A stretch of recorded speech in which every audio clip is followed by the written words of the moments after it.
Nossa. Agora sim. Sim. Não, agora apareceu o slide para mim. Beleza, joia. Vamos começar a dar continuidade. Agora sim. Nós vimos na parte 1, né? Não na semana passada, mas na retrasada, toda a parte de sistema anatômico do homem, né? Tanto a genitália, o sistema reprodutor interno, que compreende próstata, vesículas seminais, glândulas bulbouretrais, testículos e tudo que está externamente exposto, que é o pênis e sua anatomia, tá certo? Hoje nós vamos continuar, então, a parte 2, né? Se você pegar pelo vídeo lá no AVA, então tem lá sistema reprodutor parte 1, esta é a parte 2, que eu inicio, e eu inicio já falando dos métodos contraceptivos que o homem, né, tem de opção, perfeito? E da mesma forma que nós fizemos na aula da semana retrasada, ao final eu vou colocar aquele link, o Mentimeter, o mente.com, para que vocês entrem com o código e façam as perguntas, tá certo? Não sei se estará presente, mas depois que todo mundo saiu, veio 2 perguntas e aí eu dou a oportunidade de responder após, tá bom? E seguindo as orientações acadêmicas, né, nós temos 3 aulas, eu darei aí pelo menos 2 aulas hoje para nós mantermos o compromisso conforme os demais professores. Quando nós falamos dos métodos contraceptivos no homem, existe aí a vasectomia, né? A tão falada vasectomia, a tão questionada, a tão preocupante vasectomia, que é uma forma que o homem utiliza para não ser mais um procriador, né? Um homem que corra risco de engravidar uma mulher, ou a sua mulher ou a sua esposa. É interessante nós levarmos em consideração que a vasectomia ela é um método, eu diria que ainda reversível, né? É possível reverter, e isso cabe ao médico a tomada de decisão e, obviamente, o homem que é vasectomizado. Lembrando que o homem vasectomizado não corre risco de ficar estéril, ficar, né, eu percebi que diminuiu o libido, eu percebi que estou agora mais apresentando sinais de impotência. Tudo isso são crenças, não são verdades, tá certo? Isso daí é relatos ou preocupações de que pessoas que tiveram e fizeram a vasectomia e associam a presença desses sintomas atrelados à vasectomia. Então, quem faz vasectomia não perde libido, não diminui libido, não fica broxa, como todo mundo fala, ou fica impotente, de forma alguma, tá bom?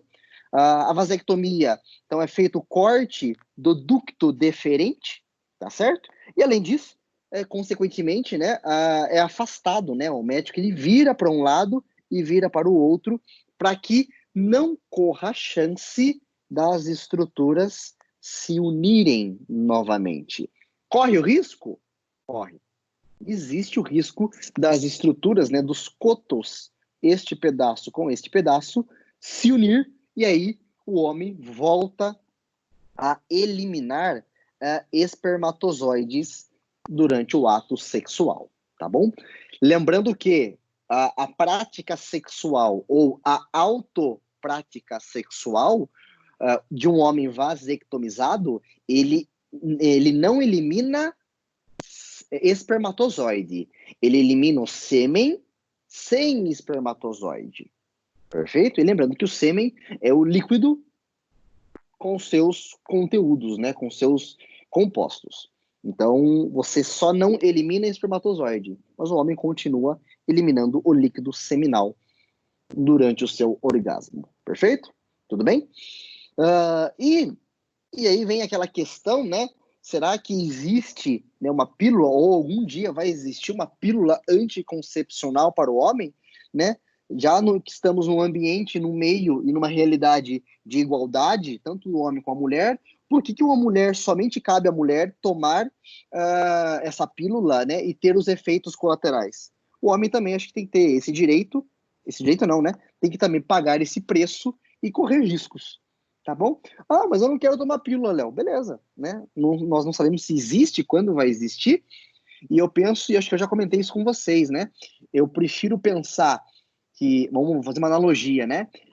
Não é não vendendo armas que você vai matar você vai eliminar, né, ou vai diminuir os homicídios por arma de fogo. Eu acho que para você diminuir os homicídios, você tem que parar de vender balas. A arma você pode ter, não é problema, né? Isso pode até entrar num contexto de você assustar um bandido ou intimidar alguém, mas sem balas você não causa nada. Então, acho que dentro do contexto de o homem tem que fazer a vasectomia ou a mulher tem que fazer a laqueadura, eu acho que o homem tem que fazer a vasectomia, porque sem espermatozoide o homem não consegue gerar uma vida, não consegue desenvolver, né, ou permitir o desenvolvimento de uma vida. Então, eu sou a favor aí que o homem faça a vasectomia, porque cause ou intervenha diretamente na mulher. Perfeito? Uma opinião pessoal que muitas vezes não pode te acrescentar em nada. Quanto às patologias do sistema reprodutor masculino, né, existe um texto bem interessante, né, em que o homem ele sobrevive a terremotos, ele está sujeito, né, a epidemias, e nós vivemos isso numa realidade atual, aos horrores de doenças e a todas as agonias da alma. Porém, a maior tragédia de todos os tempos foi, e é, e sempre será, a tragédia do quarto de dormir, né? O Tolstói falou isso quando se refere principalmente às questões de esterilidade ou de disfunção erétil no homem. Isso é uma questão extremamente séria ao ponto de vista pessoal do homem, no ponto de vista de um casal, seja ele homo ou heterossexual, do ponto de vista social, né, porque ele se vê, né, como assim eu, né, e aí vem os costumes, a história machista, que onde já se viu eu, o procriador, o dominador, estar nessa condição, né? Então, vem diversos contextos aí que são levados em consideração e que isso afeta a autoestima do homem, tá bom? Então, a disfunção erétil é a incapacidade de permanecer, ou melhor, desculpa, é a incapacidade permanente de obter ou manter uma ereção, né? Nós temos que levar uma consideração. A ereção no homem, ela acontece e após o orgasmo, ela tende a diminuir a ereção. Isso é fisiológico, né? Não ache que você, homem, você mantém a ereção, né? Ou você, mulher, que tem o teu parceiro, você acha que o homem se mantém ereto, ele é 24 horas lá no lustre. Não, ele não é tudo isso, né? E também não é assim que funciona. E não é o fato de, após o orgasmo, você ter a redução do tamanho do pênis, não, ou a diminuição da ereção, quer dizer que você é um cara broxa. Não, também. Né? Isso é fisiológico, é normal. Perfeito? A mulher é evoluída. Ela tem o orgasmo e ela continua no limite do próximo orgasmo. O homem não. Tá certo? Por isso que a disfunção erétil, ela entra nessa incapacidade permanente de manter a ereção. Então, realmente, ele não sobe. Essa é a conotação. Ele não fica ereto. O pênis, ele não sobe para a sua composição do ato sexual ou da sua prática sexual. E o termo mais conhecido, né, é o impotente, né? Ele é impotente, ele não tem potência de manter, né? E é até interessante que o impotente, ou no popularmente conhecido broxa, porque o broxa, ela é solta, ela é caída, tá bom? E é isso, tudo isso é descrito, né, nesse consenso de impotência lá numa revista renomadíssima chamada JAMA, lá em 93. Fatores que levam à disfunção erétil no homem. Primeira função, hipertensão arterial, e é fácil você entender, onde um homem que tem uma hipertensão arterial, ele corre o risco. Não estou falando que todo homem hipertenso, ele tem, né, tem a disfunção erétil. Ele corre o risco. A pressão, ou melhor, a hipertensão arterial leva à destruição da microcirculação. E o pênis, obviamente, possui uma microcirculação para manter ele ereto. Então, obviamente que essa pressão alterada, elevada, destrói essa microcirculação, acometendo a ereção no homem. Perfeito? Outro fato que envolve é a diabetes. A diabetes, a gente sabe que o excesso de glicose devido à ausência de insulina leva à destruição também da microcirculação. Então, essa microcirculação comprometida, obviamente, que acomete diretamente a ereção no homem, perfeito? Por incrível que pareça, o sedentarismo também, né? Quando você faz exercícios, você melhora a vascularização periférica. Então, pensando no pênis, ele é uma estrutura periférica no corpo humano, né? Central eu me refiro ao coração e aos órgãos abdominais, mas o pênis ele entra como um órgão periférico. E uma vez que o homem ele é sedentário, ele diminui a vascularização nessas extremidades, tanto em pernas como em braços, mas também no seu órgão genital, tá certo? Aumento de colesterol está relacionado, querendo ou não, né? Se eu tenho um aumento de colesterol, isso pode diminuir a vascularização de estruturas periféricas, e o pênis ele se encaixa, né, literalmente nesse aspecto, devido a uma alimentação desregrada. Outro fator que nós temos são problemas profissionais e financeiros. Pô, Léo, não ter dinheiro leva a disfunção erétil, né? Ou problemas profissionais, né? Ser advertido pelo seu chefe, pelo teu superior, isso leva a uma disfunção erétil, né? Tudo bem que isso talvez, né, faça você perder o tesão do seu trabalho, mas não leve isso diretamente ao pé da letra. Problemas profissionais ou pessoais ou financeiros está relacionado às questões biopsicossociais. E aí eu sou específico, né? O homem, quando não tem dinheiro, e aí vem pelo papel que teoricamente ele deve exercer na sociedade, isso o leva a preocupações. Isso o leva a manter a manutenção da casa, manutenção das compras, né? Dos afazeres da esposa, das crianças, da escola. Isso faz ele estar nervoso. E isso sim leva ele à disfunção erétil, tá certo? E o fumo é um outro fator que também está atrelado. O fumo, né, a nicotina, e além das suas 4.833 substâncias presentes no cigarro, eles destroem a microcirculação. E aí, consequentemente, né, uma microcirculação acometida, isso leva aí a uma menor vascularização do pênis e, consequentemente, aí ele pode levar a disfunções eréteis. Consideração, pessoal, o seguinte, muitas vezes o homem que fuma, ele tem um aumento do colesterol por hábitos alimentares inadequados. E, consequentemente, ele pode ter uma hipertensão arterial atrelada a uma diabetes. Então, imagine um homem que é sedentário, tem hipertensão arterial, seja de componente genético ou não, ou por componente alimentar, que tem e se desenvolve diabetes por uma alimentação inadequada ou por uma prática nutricional totalmente desregulada, pelas questões alimentares ou genéticas, colesterol aumentado, problemas pessoais e financeiros e profissionais, todos nós temos, né? Estamos vivendo um atualmente, e fuma. Então, ele tem 1, 2, 3, 4, 5, 6 fatores que podem levar à disfunção erétil. Então, se ele não mudar esses hábitos, não vai adiantar nada, né? Literalmente não vai subir nada, tá bom? Mas lembrando, não quer dizer que você, homem, ou você, mulher, que tem o teu marido e ele se encaixa dentro desses fatores, ele está fadado, ele está, como chama? Sentenciado a ter uma disfunção erétil, né? Ele corre risco de, tá bom? Então, cabe você, homem, ou cabe você, mulher, em alertá-lo, em se prevenir e se cuidar um pouco mais, dar uma atenção. Perfeito? Tudo bem?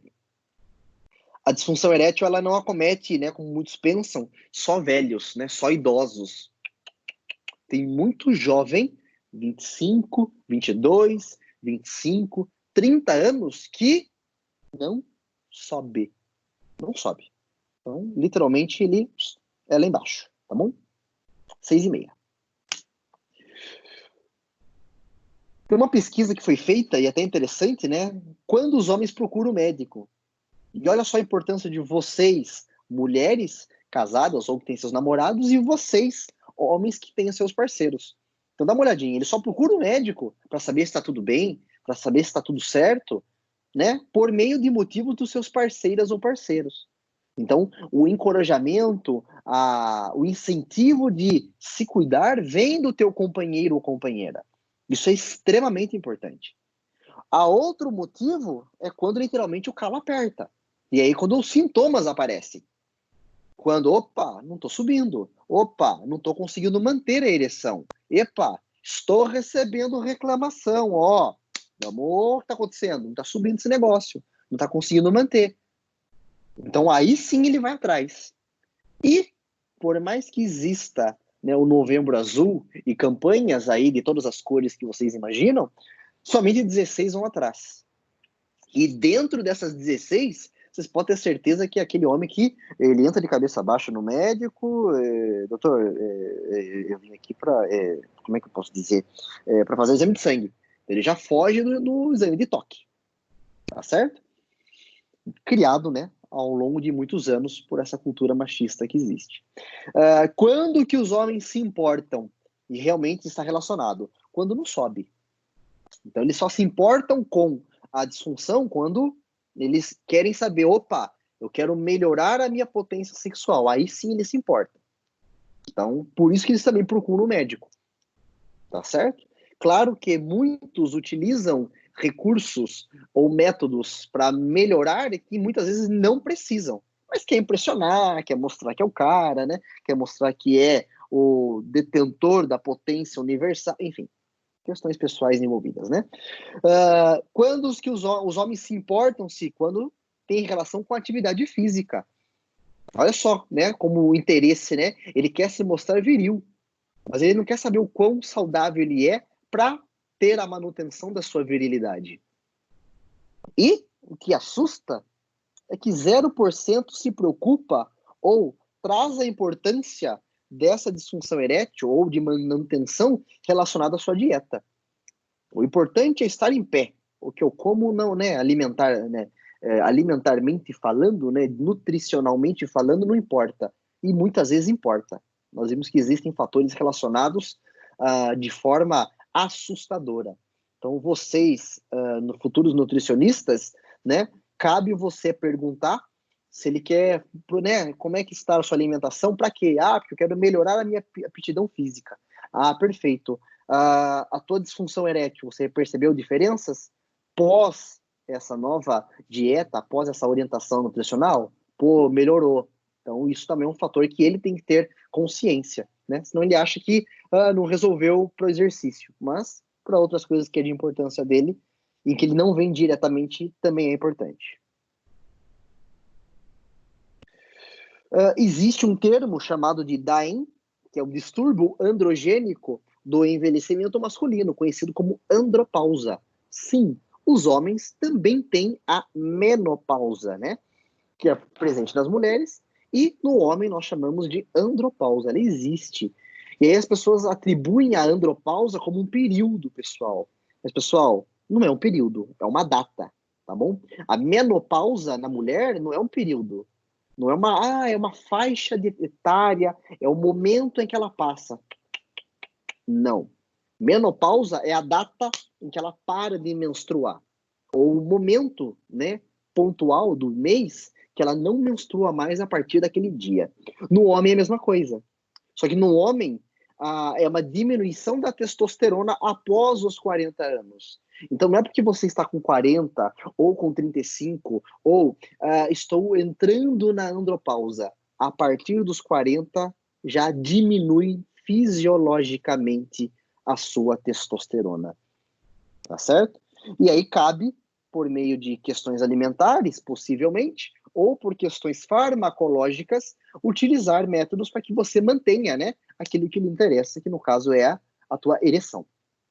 Após os 40 anos, isso aí, né, a testosterona, ela tende a diminuir 1% de uma forma livre, né, no organismo, e 1% ao ano ao longo aí de uma forma da testosterona total, na dosagem total.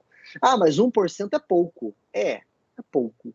Mas isso pode fazer um estrago na sua vida ou no seu psicológico. Então, fique esperto em se cuidar, tá bom? Beleza? Alguma dúvida, pessoal? Sim ou não? Não? Beleza.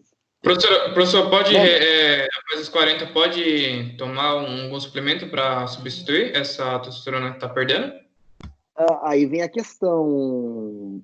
Vem uma questão importante. Você quer tomar para quê? Por causa dos sintomas? Por causa do teu exercício? Porque você não quer perder a virilidade? Então, depende de muito caso, né? Quem melhor vai te orientar é o médico, né? Poucos homens fazem uso de suplementação.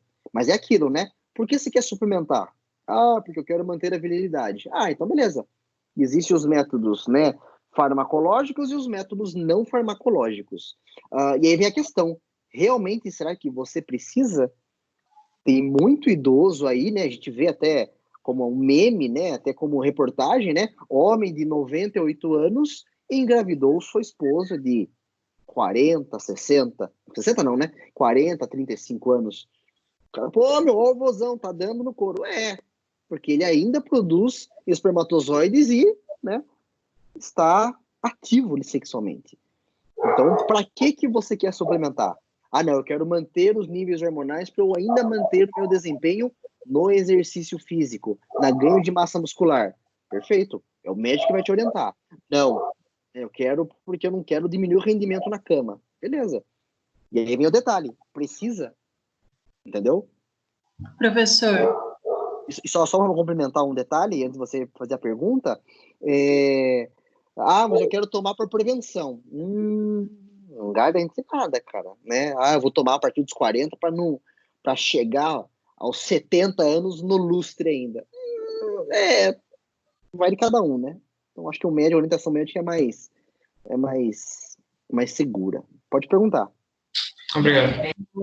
É igual essa relação dos anabolizantes ou os esteroides androgênicos. Ele tem muita relação com a impotência sexual, né? Mas exatamente, é devido à quantidade, muito ao abuso do uso? Sim, né? O pessoal os mais jovens, né? Começaram a academia, e aí eu tô abrindo uma margem desde os 17 anos até 25, 30, 40 anos, né? Que fazem uso de anabolizantes exógenos para ganho de massa, mas nosso corpo é extremamente inteligente, né? Se o corpo ele fala o seguinte, bem, tá entrando testosterona de graça, por que eu preciso produzir? Então, literalmente, aquele termo, né? O que não usa atrofia, ele existe. Então, o teu testículo para, né? O teu não, né, Camila? Mas o testículo do homem, ele para de produzir testosterona porque tá vindo de graça. Porque tá vindo. Então, até atrofia, literalmente, o testículo. E aí o cara não produz sêmen, não produz espermatozoide, enfim. Entendi. Entendeu? O ideal mesmo seria chegar lá depois nessa época aí de andropausa e juntar o útil ao agradável e fazer um ciclo, né, de hormônio, daí ganha massa e virilidade, né? Pelo menos, sim, mas sempre orientado por um médico, né? Às vezes, e é comum, eu falo comum porque eu orientei um TCC lá em Itapetininga sobre o uso de hormônios androgênicos.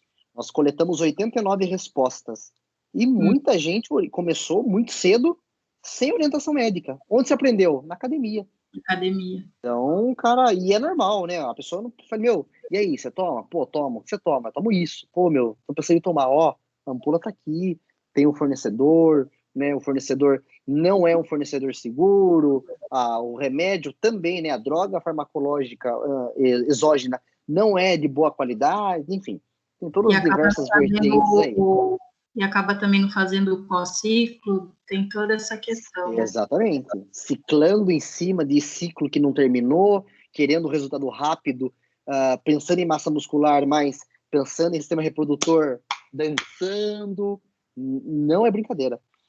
Quando eu fazia um mestrado, em 2008 a 11, eu lembro que o laboratório que eu ficava era um laboratório de fisioterapia esportiva, né? E nós fazíamos avaliações de atletas. E aí uma vez chegou um atleta lá, Julinho, gigante, E eu perguntei para ele, falou, Julinho, você usa anabolizante? Ele falou, Leonardo, eu sou fisiculturista, eu preciso usar. Eu falei, qual você usou? Ele falou, todos. Todos. Eu converso com um médico endocrinologista, assim, ó, bato papo de cara a cara. Questiono via metabólica, questiono via de absorção, dosagem. Tranquilo, Léo. Bato papo, assim, como se estivesse falando de futebol com o Galvão Bueno. E eu não tenho formação médica. E eu falei, entendi. E você já teve sintomas devido? Ele falou, já. Ele largou a camiseta, falou, ó, que retirei ginecomastia, né? Até eu tava tomando. Eu vi que eu já não começava a ejacular mais, eu parava, opa. Então eu ia controlando, né? E ele falou assim de uma forma bem assim enfática, né? Leonardo, antidoping é piada, cara. Não existe antidoping. O pessoal cicla, usa uma dose mínima, não gera sobrecarga, não deixa resquício no corpo, para que quando entra a competição, o corpo já eliminou, cara. Isso é piada. E aí você começa a ver um monte de atleta, não só do Brasil, mas fora, que foi pego no antidoping. Cara, não sabia? Eu concordo. Tem pessoas que não sabiam, né? A Malca Imagem é uma grande atleta e ela foi... não é que ela foi enganada. Ela caiu ela fez a depilação, raspou a perna, né, com gilete e passou uma loção hidratante. Só que nessa loção hidratante tinha uma base anabólica. E aí ela foi pega no antidoping. Então ela saiu de uma Olimpíada, não participou, mas depois ela ganhou ouro na outra Olimpíada. Então ela foi banida por um tempo aí. Então o atleta, alguns sabem do que estão fazendo, mas outros, nossa, não sabia que tal remédio, né? Às vezes a tua loção hidratante que você, mulher, passa, não tô falando essas marcas clássicas, né? Pode ter algum agente anabólico. E aí muitas vezes você não sabe e a pele absorve. Já que é um creme. Ok? Ok. Dúvidas, pessoal? Não? Critérios, né, ou sintomas clínicos, né, que o homem está entrando na andropausa. Cansaço, né? Não é o cansaço que ele tem diariamente, né? Que ele fala, né? Tá cansado, mas pô, você não fez nada, né? Não é o cansaço, é um cansaço realmente físico, né? É nítido e notório isso.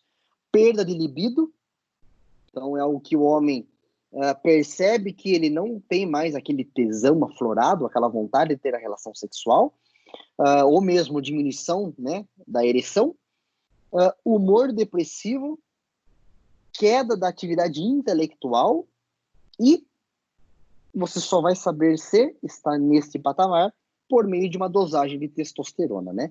Claro que você pega o teu primo, o teu sobrinho, que tem aí 17, 15, 16, 17, né? Testosterona sai pela pele, né? Pelo poro, de tanta testosterona que o menino tem. Se você pegar o teu pai, por exemplo, ele tem menos testosterona. Então, existem as faixas etárias normativas de cada idade, tá certo? E eu não posso comparar, claro.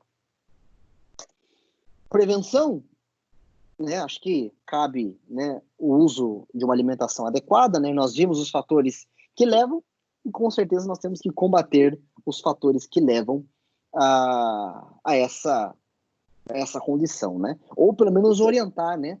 Às vezes o indivíduo ele é super atleta, ele é super participativo, negócio da qualidade de vida, mas final de semana ele carca o pé, enche o pé de bebida, né? Pô, mas é uma vez ou outra. Concordo, né? Mas se existem fatores que eles se somam, mais fatores genéticos, mais fatores ambientais, cara, você está indo caminhando para um belo precipício aí para se tornar um indivíduo com disfunção erétil, né? Então, tem vários fatores que influenciam. Existe uma doença, chamada de doença de Peyronie, ou de Peyronie, que é uma particularidade característica no homem, não são todos que têm, obviamente, mas é uma fibrose, né? Uma placa de fibrose que acomete o corpo cavernoso, e aí o torna literalmente torto, tá certo?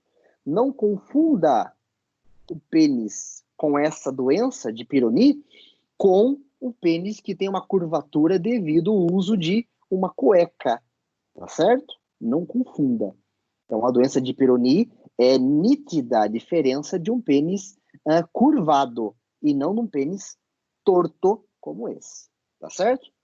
Claro que um pênis semelhante a esse tem as suas dificuldades, não só de ereção, mas de relação sexual, né? Nota-se que o pênis ele não é desse tamanho, né? Pequeno nessa aparente foto, mas devido a essa placa de fibrose, ele diminui o seu tamanho, mesmo ereto, perfeito? Claro que isso cabe uma orientação médica e também uma avaliação, se necessário, cirurgia. Como é que eu ganho um pênis desse, Léo? Na verdade, né, o homem, ou é uma formação dessa fibrose de causa idiopática, que teoricamente não tem uma justificativa, ou lesões no corpo cavernoso. Isso pode caracterizar uma placa fibrose que isso o leve, né, a essa postura torta, né? Não sei dizer se essa doença de Peyronie, ele somente entorta o pênis para superior, né? Eu não sei se ele entorta para seta à direita ou seta à esquerda, não sei te dizer, tá bom? Mas é um acometimento que afeta o homem, com certeza isso leva a questões de baixa estima, né? Desprazer, possivelmente, na relação sexual, ou vergonha, enfim, diversos acometimentos aí. Dúvidas, pessoal? Não? Isso tem tratamento, Léo?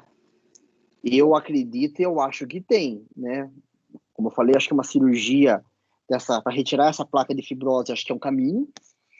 Nem imagino, né? Eu nem imagino, eu não conheço nenhum homem próximo fala assim, eu tenho isso, né? Até porque o homem, na sua essência, né? Ele não vai falar, eu tenho assim, não vai falar, né? Ele tem, com certeza, um orgulho, né? Que ele tenta e o torna inabalável, né? Mas ele não vai falar, eu tenho. Nenhum homem vai fazer isso. Mas eu acho que tem tratamento sim, né? Claro, né? Tudo que você identifica de forma precoce, a tua chance de resolução ela é muito mais rápida, né? Não adianta nada um senhor, 79 anos, já vai, meu pênis é torto. Não adianta agora que vai resolver, né, vô?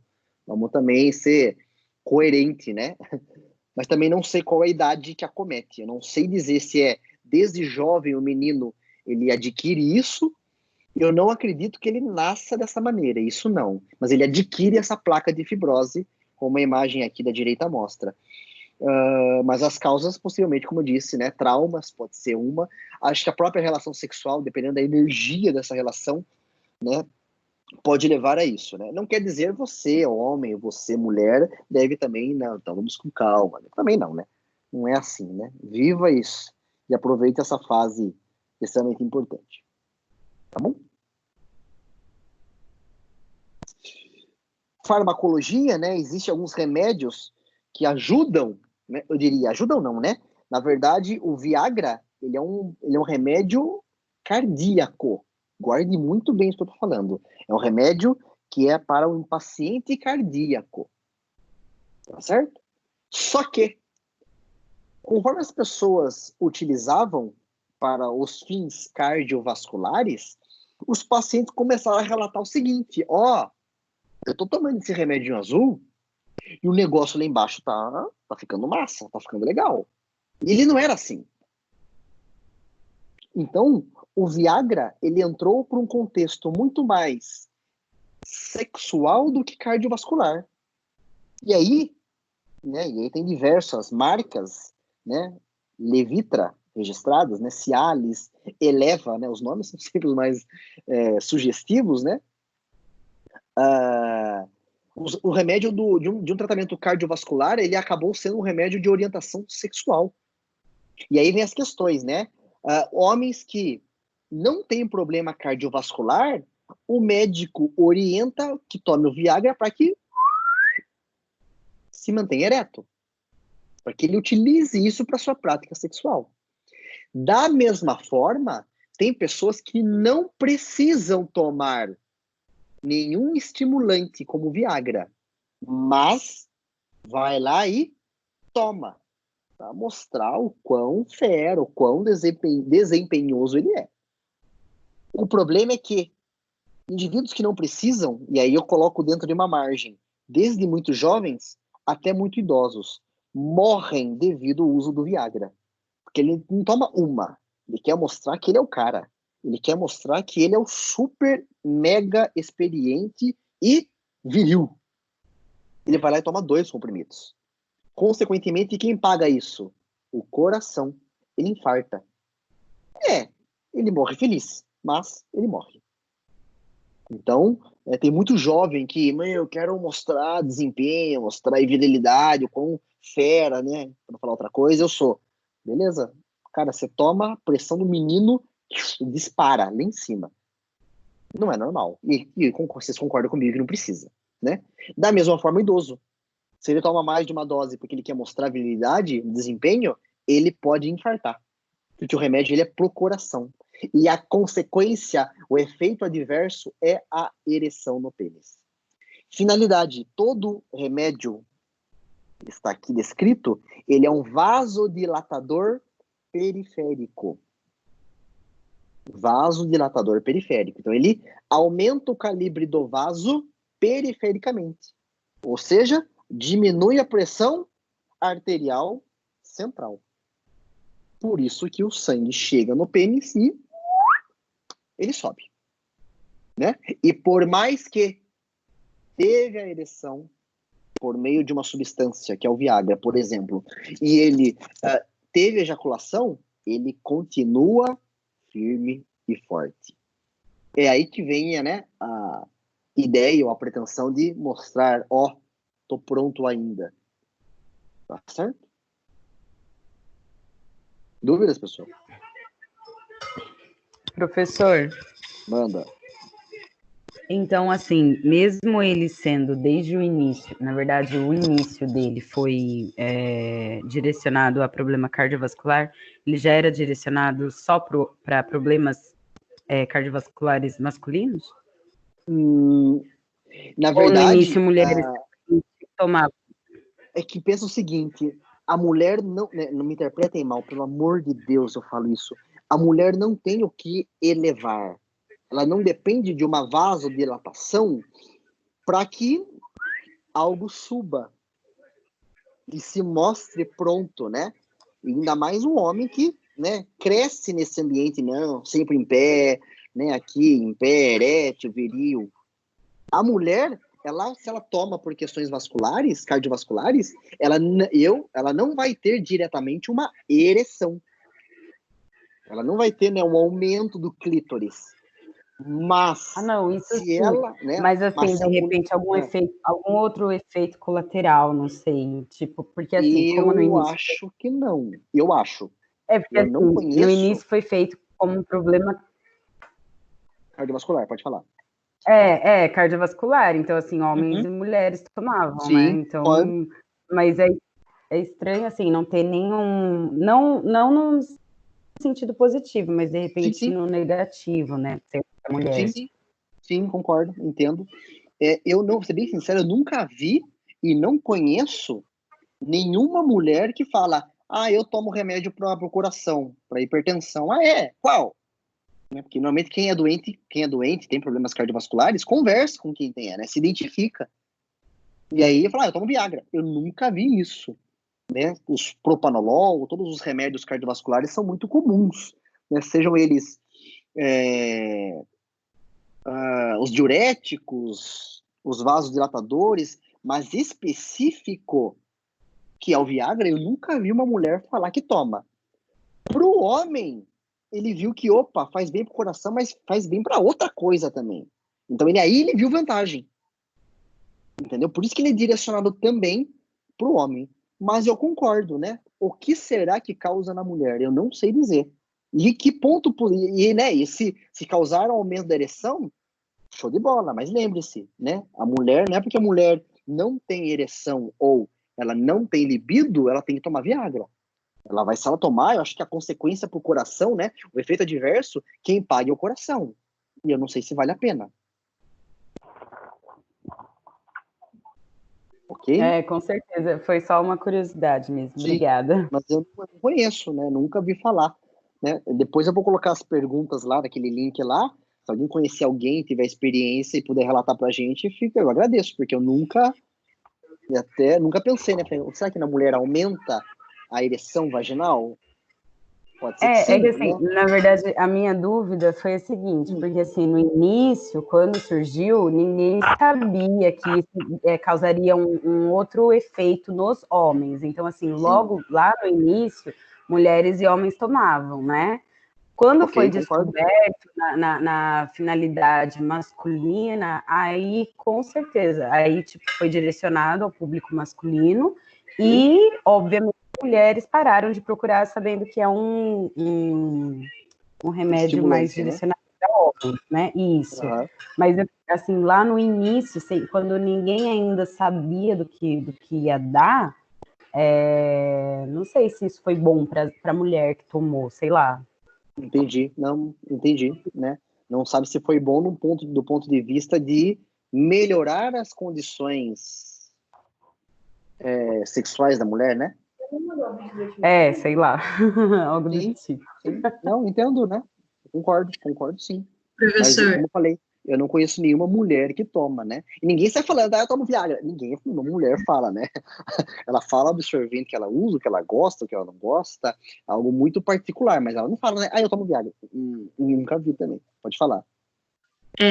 questão de vasodilatador, eu já vi muita mulher que toma, mas em questão esportiva, porque melhora a circulação, melhora, né, a circulação de nutrientes, melhora a Sim, musculatura.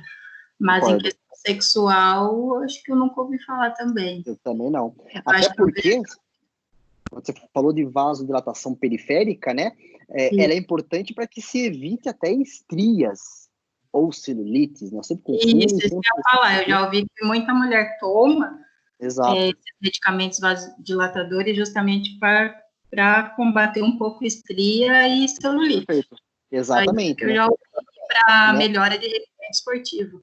Sim, aí eu concordo desse benefício, que acomete a mulher, e isso é um fator que desmotiva, né, esteticamente, né, fazendo um paralelo ao homem, né, mas também a mulher ainda sai perdendo. Eu ainda acho que a mulher ainda sai perdendo, porque a mulher se beneficia, né, de um benefício estético da pele, mas e lá? Por que o homem tem benefício lá e a mulher não tem benefício aqui embaixo? Não, tem que ter também.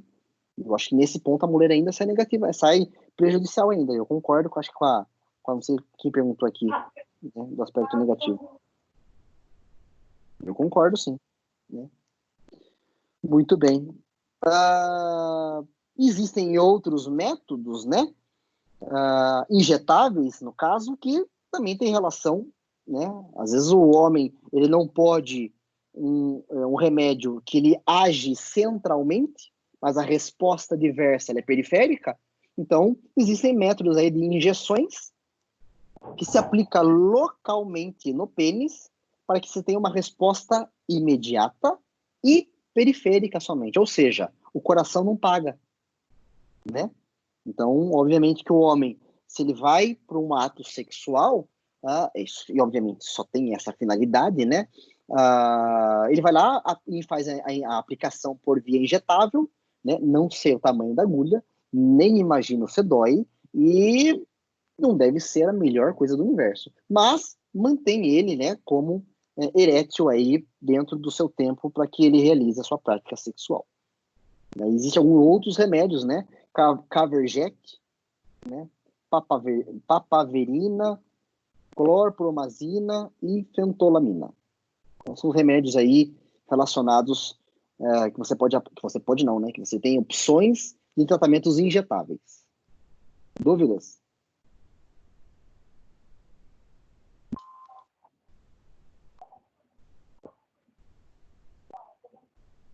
Não? Não sei quanto tempo dura, não sei quando que o homem aplica e quando que ele aplica antecipadamente. Nem imagino, não me perguntem isso. Mas é uma opção, né? Então o homem pode ainda desfrutar dos benefícios sexuais de alguma forma. Não quero tomar Viagra. Beleza. Não quero aplicar nada no menino. Beleza. Então, a opção que você tem, uma vez que você seja, né, estéril não, perdão, impotente, né, existem alguns métodos de prótese peniana. Então, durante o ato, ele vai lá, pega um esfígmo, né? Infla, mantém o pênis ereto e ele executa a sua prática sexual. Professor, a eliminação do sêmen com espermatozoide só dá se o pênis estiver ereto ou ele flácido também? Flácido não, mas digamos...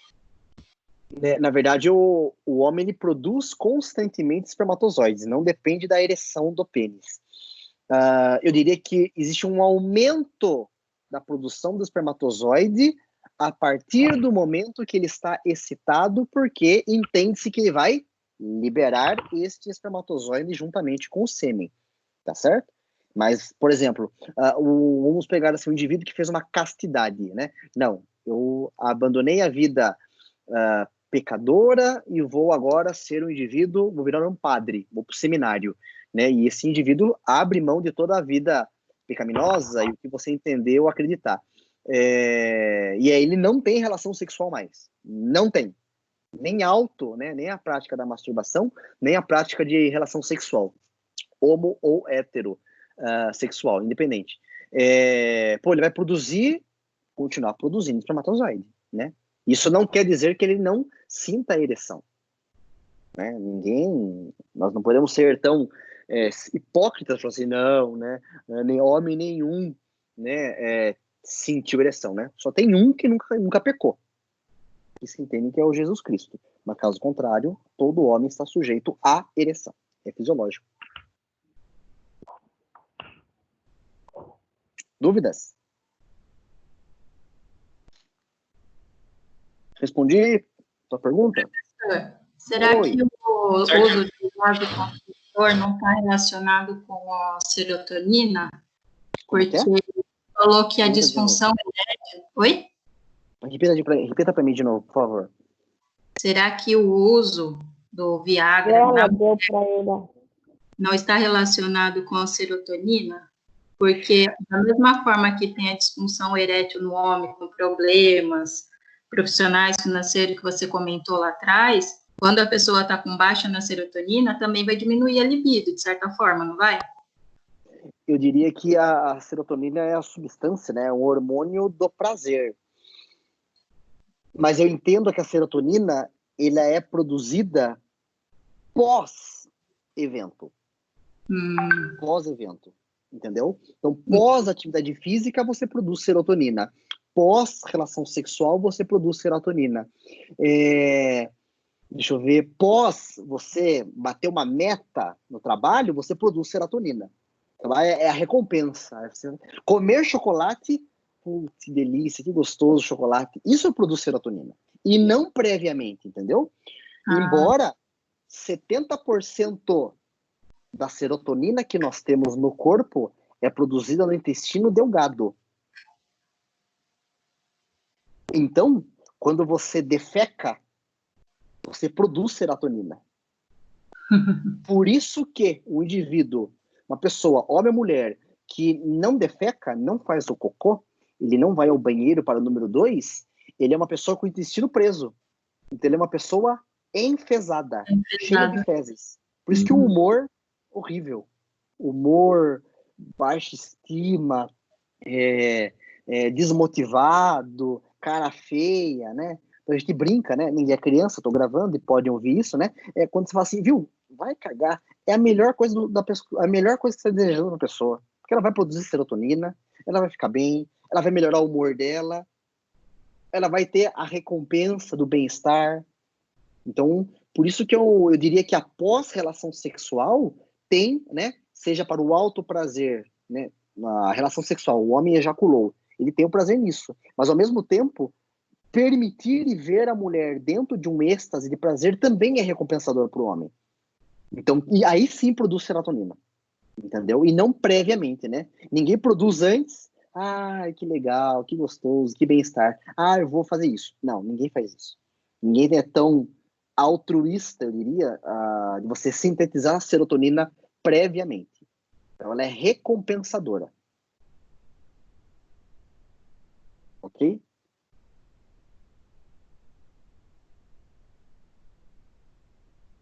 Dúvidas? Não? Beleza.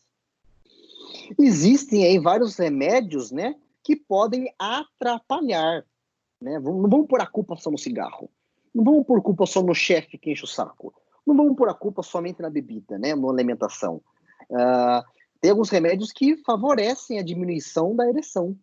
Então tem alguns exemplos aí, propanolol, beta-bloqueadores, cloridina, né, alfa-metildopa, antidepressivos diminui libido, né, álcool e anfetaminas também, alguns diuréticos.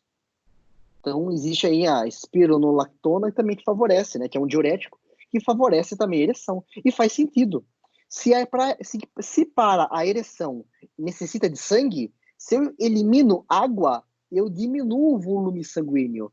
Consequentemente, diminuo pela microcirculação a presença de sangue no pênis. Isso diminui a ereção. Não quer dizer que o desejo não exista. Existe. Mas o comando, o estímulo para que o pênis fique ereto, isso é diminuído. Tá certo? Tem muita gente, e aí eu falo em homens de forma específica, né? Seja hétero ou seja homo, que quando bebe, ele tem a euforia do álcool, da zoeira, né? Da graça. Mas dependendo, não sobe. Toma o álcool, não sobe. Ou até sobe, até fica ereto. Mas ele não sustenta a ereção como se ele estivesse em sã consciência. Né? Então tem muita gente que, vou beber aí, vai ter hoje, vai ter hoje, vai ter. Vai ter, mas você pode ter certeza que o teu desempenho pode estar bem menor ou abaixo do esperado, viu? Se você puder, né, você parceiro ou parceiro, comente com ele. Aí ele vê se vale a pena beber o quanto ele bebe e achar que vai ser tão responsivo assim. Dúvidas, pessoal? Sim ou não? Muito bem. Fala. Não, sem dúvida. Tem dúvidas? Muito bem. Eu vou abrir lá